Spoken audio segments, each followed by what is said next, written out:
بسم الله الرحمن الرحيم لم يكن الذين كفروا من أهل الكتاب والمشركين منفكين حتى تأتيهم البينة رسول من الله يتلو صحفا مطهرة فيها كتب قيمة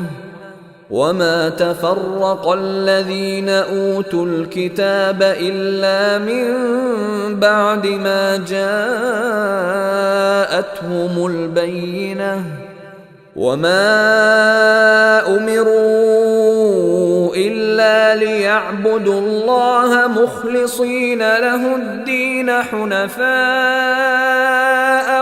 ويقيموا الصلاة ويؤتوا الزكاة وذلك دين القيمة إن الذين كفروا من أهل الكتاب والمشركين في نار جهنم خالدين فيها أولئك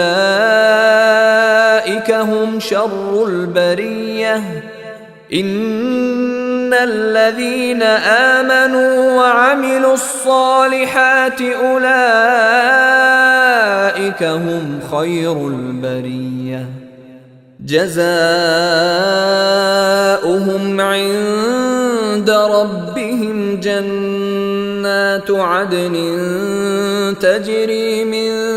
تحتها الأنهار خالدين فيها